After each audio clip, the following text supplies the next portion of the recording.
Little Nightmares. Let me start out by saying I liked this.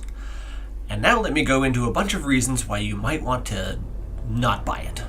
I'm not saying you shouldn't buy it. I don't regret it. But it's got its share of problems.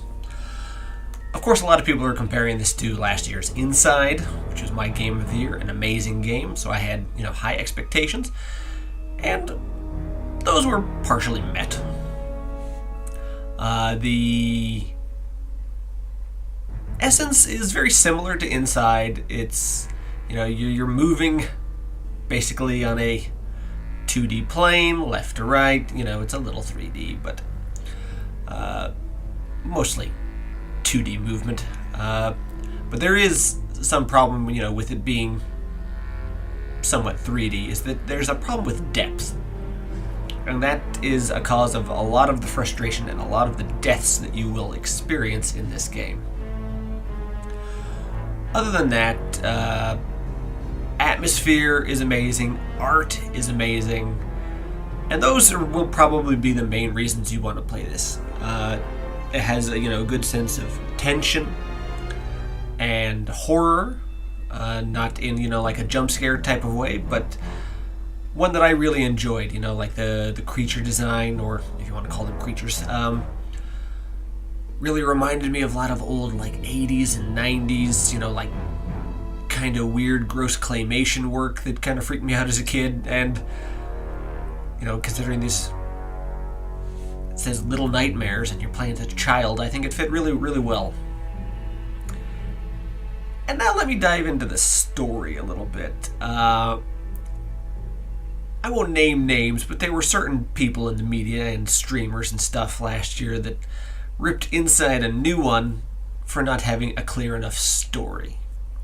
Now those same people then went and played Little Nightmares, and they said, oh, this is amazing. It's got a story to it.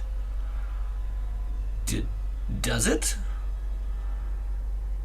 I would say it has as much or less than Inside did, and Inside didn't have much of one. You had to dig deep, and this one, I think, after I finished it, I went and I watched some videos and I read about it and whatnot. You have to dig even deeper. You have to get into the game files and do some crazy, crazy stuff. And I'm not sure if I agree with a lot of people, their interpretation of things. A lot of people took very literal interpretations of this story. I don't think I'm spoiling anything here. I think it is all a metaphor for someone going through the orphanage system and having to deal with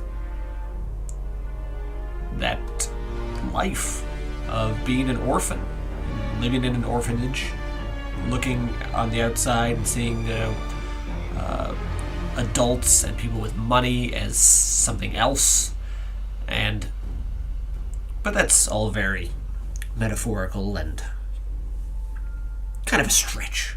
I think trying to make any kind of story out of this is a stretch, whether you want to do it figuratively, literally, metaphorically, whatever.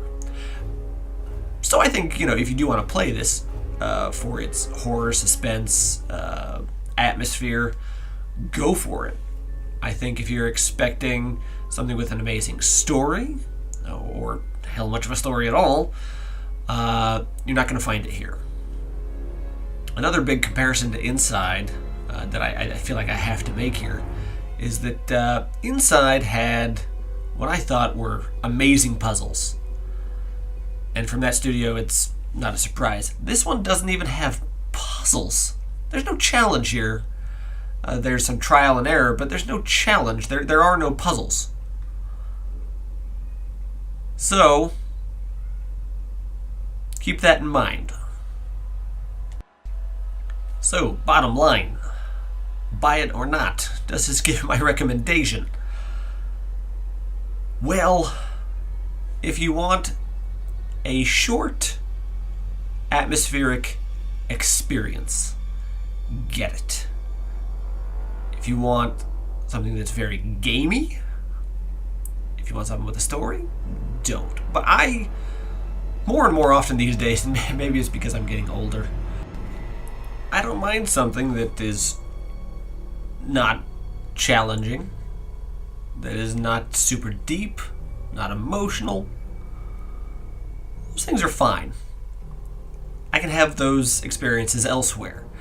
And I actually like to, in between my, tough, hard-ass games, tough, emotionally, tough skill-wise, sometimes I like just an easy or something.